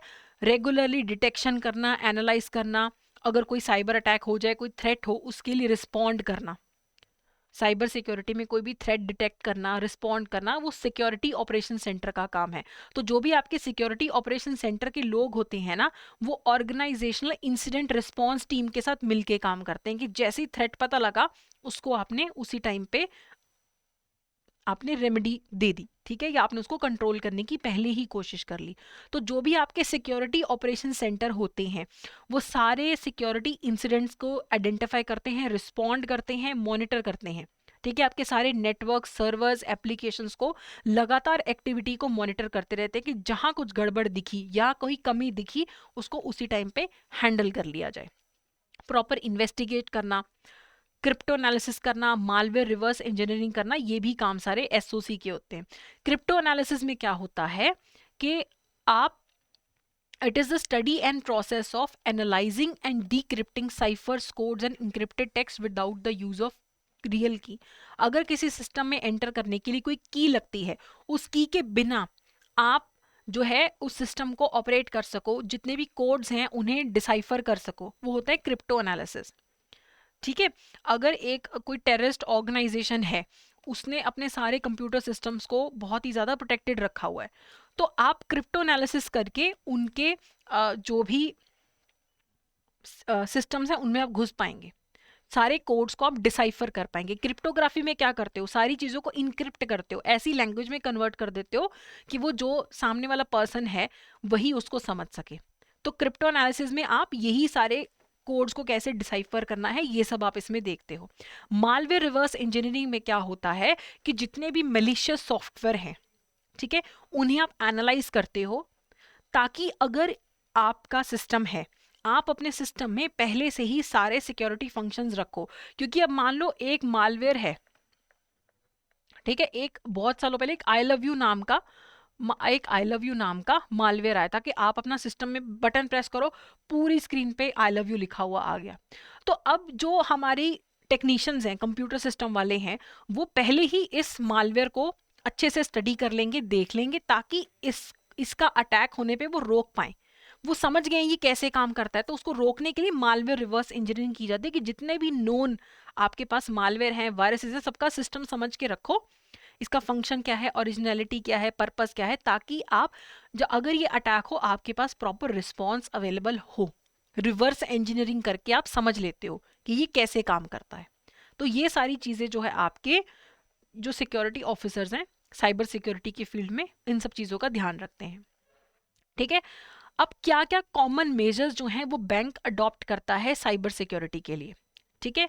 अब जितनी भी हमारे डिजिटल एसेट्स हैं बैंक्स की, उनकी सिक्योरिटी को लेके गवर्नेंस कौन करता है, RBI security framework for baseline guidelines and master directions on digital payment security controls. ये गाइडलाइंस जो हैं आरबीआई ने प्रोवाइड कर रखी हैं। अब एक बैंक है वो क्या क्या टूल्स डिप्लॉय कर सकता है, फायरवॉल वगैरह लगा सकता है, इंट्रूडर प्रोटेक्शन सिस्टम लगा सकता है।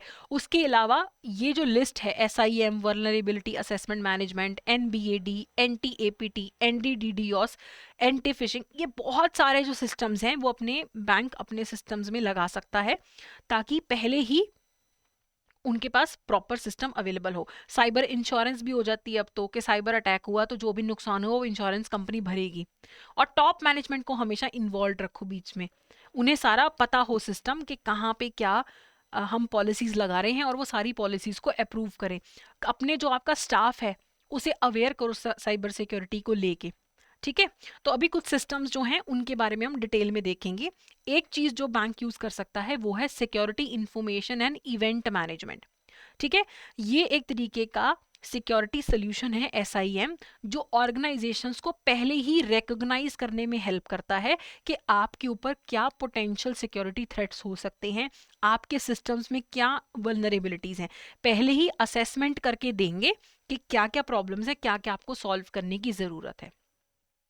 ठीक है, तो आर्टिफिशियल इंटेलिजेंस वगैरह यूज करके थ्रेट डिटेक्शन की जाती है, और अगर हो जाता है तो फिर आपको कैसे रिस्पॉन्स करना है। फिर आता है vulnerability assessment and penetration testing. ठीक है, तो ये भी एक ऐसी टेक्निक है जो आपके सिक्योरिटी सिस्टम में, आपके कोई सॉफ्टवेयर या कंप्यूटर नेटवर्क में जो भी सिक्योरिटी फ्लॉज हैं उन्हें डिटेक्ट करने में हेल्प करता है। तो ये इंटरनल ऑर्गेनाइजेशनल सिक्योरिटी पे फोकस करता है। ठीक है, और जो पेनिट्रेशन टेस्टिंग है वो एक्सटर्नल वर्ल्ड से जो थ्रेट आते हैं उन पे ध्यान देता है। वल्नरेबिलिटी असेसमेंट आपको किस चीज में हेल्प कर रही है, जो आपके इंटरनल ऑर्गेनाइजेशन में इश्यूज हैं सिक्योरिटी को लेके। और जो पेनिट्रेशन टेस्टिंग है, बाहर की दुनिया से क्या थ्रेट्स आ सकते हैं उस पर ध्यान देता है पेनिट्रेशन टेस्टिंग। ठीक है, तो VAPT। तो बैंक जो है लगातार ये VAPT टेस्ट करवाते रहते होते हैं, ये वाली टेस्टिंग करवाते रहते हैं थर्ड पार्टी वेंडर्स के थ्रू। ठीक है, और थर्ड पार्टी वेंडर्स फिर आपको बताते हैं कहाँ हाई रिस्क है, कहाँ मीडियम रिस्क है, कहाँ पे लो रिस्क है। ओके, फिर एक चीज आती है NBAD, banks network behaviour anomaly detection भी करवाते हैं। इसमें आपकी हर टाइम रियल टाइम मॉनिटरिंग होती रहती है नेटवर्क की। कोई भी अनयूजुअल एक्टिविटी हो, कोई भी अनयूजुअल ट्रेंड या इवेंट नजर आए, आपको अलर्ट आ जाएगा कि नॉर्मली तो ऐसे चलता है काम, अभी ऐसे हुआ है, कुछ कुछ गड़बड़ है यहाँ पे। रियल टाइम में हर टाइम मॉनिटर होता रहता है, जहां कोई अनयूजुअल एक्टिविटी हुई आप डिटेक्ट कर पाते हो कि यहाँ कुछ गड़बड़ लग रही है, आपको अलर्ट्स आ जाते हैं। ठीक है, चलिए फिर आता है phases of an effective incident response plan.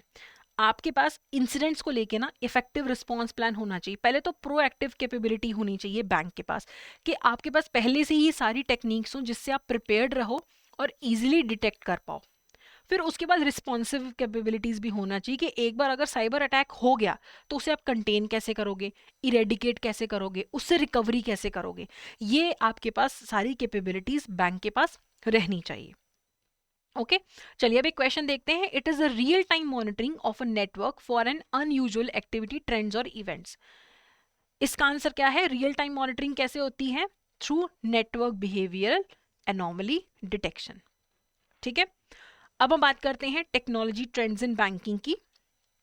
Technology trends in banking में पहली चीज आती है ई-रूपी। ई-रूपी 2 अगस्त 2021 में एनपीसीए ने लॉन्च किया है in association with department of financial services, national health authority, ministry of health family welfare and partner banks. इनकी मदद से ई-रूपी लॉन्च किया गया था। ये एक डिजिटल सोल्यूशन है। ठीक है, ई-रूपी एक जो है डिजिटल सोल्यूशन है। It is a seamless one time payment mechanism. तो यूजर्स जो हैं उन्हें ई वाउचर मिलता है, और ई वाउचर को वो रिडीम करके पेमेंट्स कर सकते हैं। ठीक है, जो भी मर्चेंट्स ई वाउचर को एक्सेप्ट करते हैं उनके पास आप जाके आप ई वाउचर दोगे अपना, मतलब फिजिकल नहीं होता है कुछ भी, फोन पे ई वाउचर रहता है आपका, और मर्चेंट्स उसे एक्सेप्ट कर लेते हैं। तो एक तरीके से डिजिटल पेमेंट करने का ये तरीका है। आपको कोई ऐप यूज करने की जरूरत नहीं, कोई कार्ड यूज करने की जरूरत नहीं, कोई इंटरनेट बैंकिंग यूज करने की जरूरत नहीं है ई-रूपी को यूज करने के लिए। ठीक है, e-rupee would be shared by organizations or governments to the beneficiaries for a specific purpose or activity through SMS और QR कोड। तो गवर्नमेंट जो है, मान लो किसी को डायरेक्ट बेनिफिट ट्रांसफर करना चाहती है, तो वो उसको क्या भेज देगी? SMS भेज देगी या QR कोड की फॉर्म में वाउचर भेज देगी। अब मेरे पास मान लो सरकार ने 5,000 का वाउचर भेज दिया, अब मैं वो 5,000 का मेरे पास जो SMS है या QR कोड है उसे यूज करके वो मैं दिखा के पेमेंट कर सकती हूँ कहीं पे। ठीक है, तो ये काफ़ी कॉन्टैक्टलेस तरीका है, इसमें स्मार्टफोन की भी ज़रूरत नहीं होती है, ये एक ऑफलाइन फीचर है। एसएमएस है मेरा, मैं आपको कभी भी दिखा दूँ चाहे स्मार्टफोन हो ना हो, एसएमएस दिखाए और पेमेंट आप फिर उसकी मदद से, वाउचर की मदद से एक्सेप्ट कर लेंगे। इवन आरबीआई ने जो non bank prepaid payment instruments issuers हैं उन्हें भी ई रूपी वाउचर्स इशू करना अलाउ कर दिया है। ठीक है, further the central bank has also permitted the issuance of e-rupee vouchers on the behalf of individual के behalf पे भी e-rupee voucher issue हो सकता है। ठीक है, जो government e rupee voucher issue कर सकती है वो पर वाउचर मैक्सिमम वैल्यू 1 लाख रुपए की हो सकती है। 1 लाख रुपया पर वाउचर जो भी गवर्नमेंट इशू करती है 1 लाख तक का हो सकता है। ठीक है, और एक वाउचर ना मल्टीपल टाइम यूज हो सकता है। मान लो मेरे पास 5,000 का वाउचर पड़ा है, मैं पेमेंट करने की 500 की, तो 500 कटेंगे, बाकी मेरे वाउचर में 4500 रहेंगे। फिर मैं कहीं 2000 की पेमेंट करने, तो 2500 मेरे वाउचर में रहेंगे। तो जब तक वो वाउचर की वैल्यू सारी मैं यूज नहीं कर देती हूँ तब तक मल्टीपल टाइम्स मैं उसे रिडीम कर सकती हूँ। ओके, अब ई रूपी का जो इकोसिस्टम है उसमें कौन कौन लोग इन्वॉल्व होते हैं। ठीक है, तो एक तो पर्सन टू पर्सन पेमेंट होती है ई रूपी में, एक बिजनेस टू कंज्यूमर भी इंट्रैक्शन होती है कि मुझे किसी बिजनेस को पे करना है या गवर्नमेंट ने मुझे पे करना है, तो ई रूपी यूज हो सकता है। तो पहली बात तो इशूअर बैंक होगा ई रूपी के अंदर जो के ई रूपी इशू करेगा। ठीक है, और एक sponsor shall be a corporate, state, union, department, a business customer of the bank who shall request to the bank to create e rupee. एक पहले कोई, मान लो गवर्नमेंट है, गवर्नमेंट ने बैंक को बोला ई वाउचर जनरेट करो, तो गवर्नमेंट क्या होगी, स्पॉन्सर, जिसने जनरेट किया वो हो गया इशूअर, जिसको ई वाउचर दिया गया वो हो गया ई रूपी का बेनिफिशियरी। ठीक है, अब मैं मान लो बेनिफिशियरी हूँ ई रूपी का, मैंने जिस दुकानदार को पेमेंट करी ई रूपी के थ्रू वो हो गया डेजिग्नेटेड मर्चेंट। अब ये डेजिग्नेटेड मर्चेंट क्यों एक्सेप्ट कर रहा है ई रूपी, क्योंकि पीछे से एक एक्वायरिंग बैंक है जो इसको कह रहा है कि ठीक है तुम ई रूपी के फॉर्म में पेमेंट एक्सेप्ट कर सकते हो। तो ये सारे लोग ई रूपी में इन्वॉल्व होते हैं। ठीक है, तो इसमें क्या होगा, पहले जो स्पॉन्सर होगा वो रिक्वेस्ट करेगा बैंकों के वाउचर क्रिएट कर दो। ठीक है, बैंक किसके साथ लिंक्ड होगा, एनपीसीआई से, ये क्रिएशन को इनिशिएट कर देगा और ई वाउचर जो है क्रिएट हो जाएगा और किसको दिया जाएगा, स्पॉन्सर किसको देगा वो वाउचर, बेनिफिशियरी को। अब बेनिफिशियरीज के पास वो वाउचर आ गया, वो अब लेके मर्चेंट के पास जाएगा कि मुझे ये सामान दे दो, ये पेमेंट तुम वाउचर के थ्रू ले लो। अब मर्चेंट जो है वो मान लो क्यूआर कोड या जो भी एसएमएस है उसे स्कैन करेगा। ठीक है, और उसका पीछे से जो बैंक होगा, उसका जो यहाँ पे एक्वायरिंग बैंक होगा वो पेमेंट को एक्सेप्ट कर लेगा। ठीक है, तो इसको सर्विस मिल गई और मर्चेंट को अपने पैसे मिल गए। तो गवर्नमेंट जो है डायरेक्ट बेनिफिट ट्रांसफर करने के लिए इसका यूज कर रही है ई रूपी का। तो ये एक बहुत अच्छा तरीका है कि कोई बीच में बिचौलिया नहीं है, सिर्फ जो बेनिफिशियरी है उसके फोन पे या तो क्यूआर कोड आ जाएगा, जो एसएमएस आ जाएगा, और इसी में होगा आपका ई रूपी। ठीक है, ई रूपी यूपीआई डिफरेंट है। ई रूपी एक वाउचर है, यूपीआई एक एप्लीकेशन है। ई रूपी को ऑपरेट करता है आरबीआई, यूपीआई को ऑपरेट करता है एनपीसीआई। ठीक है, पेमेंट लेना है भेजना है उसके लिए यूपीआई होता है। ई रूपी में क्या है, मेरे पास वाउचर है, मैंने उसे रिडीम करना है, उसके बदले में मुझे सामान मैं खरीदूंगी। ठीक है, और इट कैन बी, ई रूपी can be redeemed at the service provider counter. और यूपीआई में तो पैसा आता जाता है, जिसके पास ऐप है वो पैसा भेज सकता है, पैसा उसके पास आ सकता है। यूपीआई ई रूपी दोनों के लिए ही इंटरनेट की जरूरत नहीं है। मेरे फोन में मेरे पास ई रूपी वाउचर है, इंटरनेट की जरूरत नहीं है। यूपीआई भी *99# डायल करके अपने रजिस्टर्ड मोबाइल नंबर से यूपीआई ट्रांजैक्शन की जा सकती है। ओके, अब बात करते हैं फिनटेक की। फिनटेक का मतलब होता है कि आप टेक्नोलॉजी यूज कर रहे हो फाइनेंशियल सॉल्यूशंस प्रोवाइड करने के लिए। Use of technology to deliver financial solution. Paytm क्या कर रहा है, फाइनेंशियल टेक्नोलॉजी यूज कर रहा है, हमें सर्विसेज प्रोवाइड करने के लिए, फाइनेंशियल सॉल्यूशंस देने के लिए टेक्नोलॉजी यूज कर रहा है। ठीक है, तो जो भी हमारे आजकल फाइनेंशियल प्रोडक्ट्स हैं, सारे फाइनेंशियल सर्विसेज हैं, वो फिनटेक के थ्रू ही तो हो रही है ना। फाइनेंशियल सर्विसेज प्रोवाइड की जा रही हैं टेक्नोलॉजी के थ्रू। इसमें एक तो कॉस्ट कम होती है, एक्सेस इंप्रूव होता है, quality of financial services improve होती है। अब मुझे आपको peer to peer lending platform में मुझे आपको पैसे ट्रांसफर करने में फाइनेंशियल टेक्नोलॉजी यूज कर रही हूँ। ब्लॉकचेन टेक्नोलॉजी जिससे कि क्रिप्टो करेंसी यूज होती है वो क्या है, फाइनेंशियल टेक्नोलॉजी ही तो है। तो फिनटेक जो है use of technology for providing financial solutions. अब एक क्वेश्चन देख लेते हैं, which of the following statement is or are correct regarding ई रूपी। ई रूपी के रिगार्डिंग कौन सी स्टेटमेंट करेक्ट है। E rupee does not require the beneficiary to have a bank account और डेबिट और क्रेडिट कार्ड। ई रूपी के लिए तो मुझे एसएमएस आ जाता है ना, मेरा बैंक अकाउंट है नहीं है कोई फर्क नहीं पड़ता, तो ये बिल्कुल सही है। The cap on the amount of e rupee vouchers issued by the government has been set at 10,000। जो ई रूपी गवर्नमेंट इशू करती है, वाउचर्स इशू करती है, उसका लिमिट क्या 10,000 है? नहीं, उसका लिमिट है मैक्सिमम 1 लाख का वाउचर हो सकता है, तो ये स्टेटमेंट गलत है। ठीक है, the central bank has also allowed the use of e rupee voucher multiple times. तो जब तक ई रूपी की वैल्यू नहीं खत्म होती है उसे आप जितनी मर्जी बार यूज करो, तो ये भी सही है। तो 1 और 3 इसमें करेक्ट ऑप्शन है। अगला है रेगटेक। जैसे फिनटेक था वैसे है regtech, regulatory technology.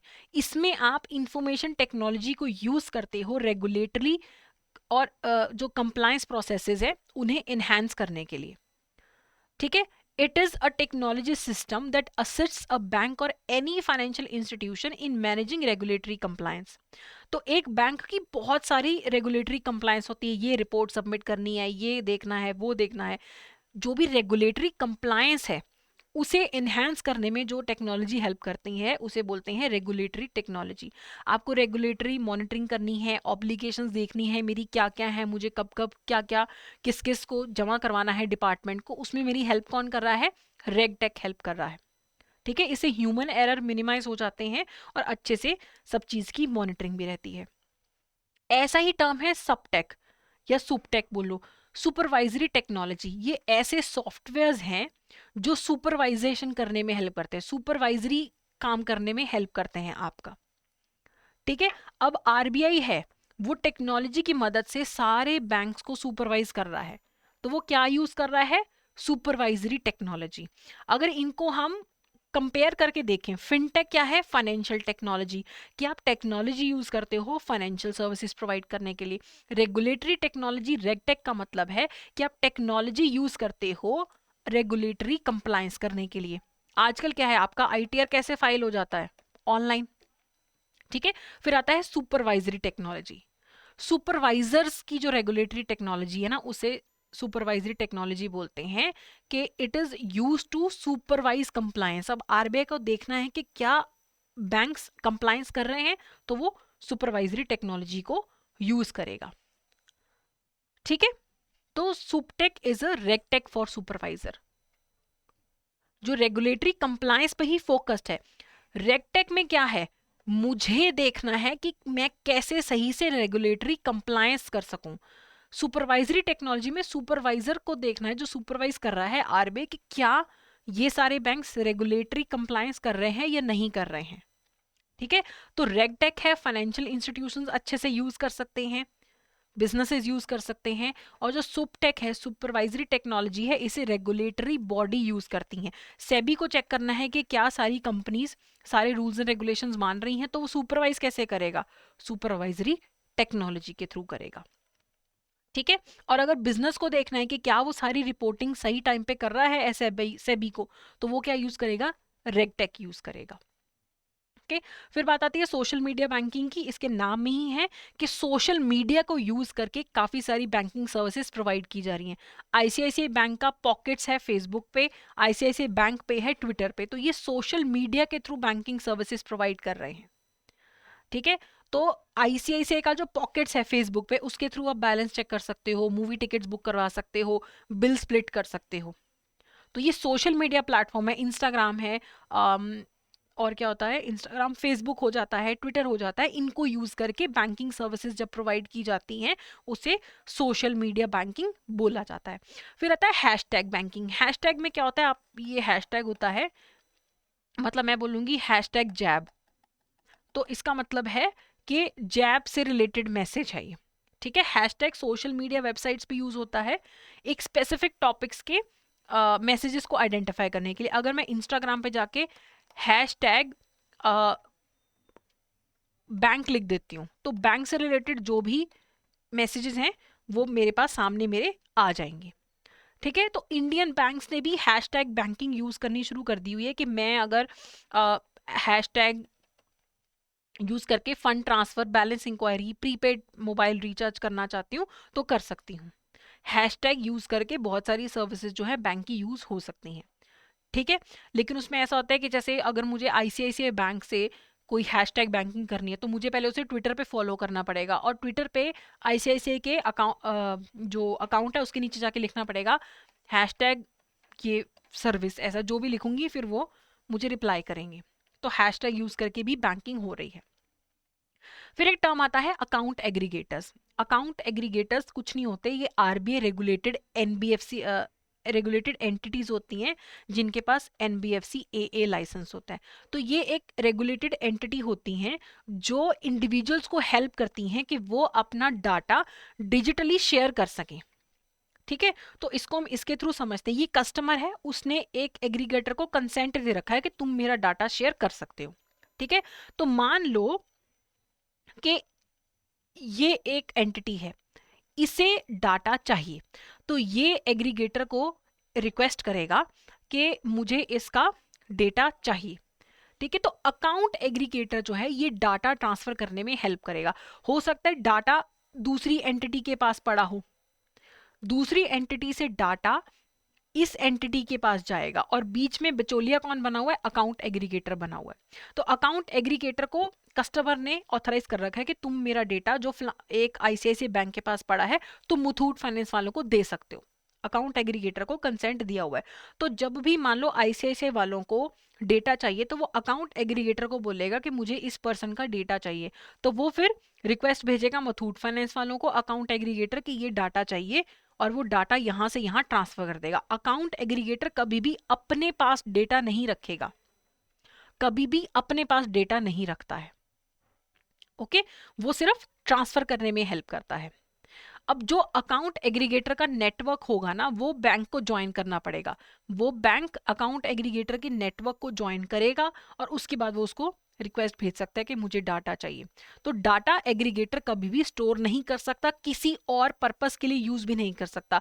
Specific purpose के लिए एए के पास रिक्वेस्ट जाती है, अकाउंट एग्रीगेटर के पास रिक्वेस्ट जाती है, वो रिक्वेस्ट को पूरी करता है, अपने पास स्टोर नहीं करता, किसी और पर्पस के लिए डेटा को यूज भी नहीं करता है। तो काफी सारे मान लो बैंक्स हैं, उन्हें लेंडिंग को लेके डिसीजन लेना है कि इस पर्सन को लोन दे ना दे, तो वो फिर डेटा अकाउंट एग्रीगेटर को बोलेगा कि वो उस इंस्टीट्यूशन से मुझे डेटा मांग के दे। पेपर ट्रेल की जरूरत ही नहीं, सब कुछ ऑनलाइन ही हो जाता है इसके अंदर अकाउंट एग्रीगेटर नेटवर्क के थ्रू। ओके, अब क्वेश्चन देखते हैं, which of the following statement is or are correct? The hashtag is used on social media sites to identify message on a specific topic. तो हैशटैग लगा के स्पेसिफिक टॉपिक से related messages search किए जा सकते हैं। करेक्ट है। Indian banks are not allowed to use hashtag banking, ऐसा कुछ भी नहीं है, ये गलत है, तो 1 इज द करेक्ट आंसर।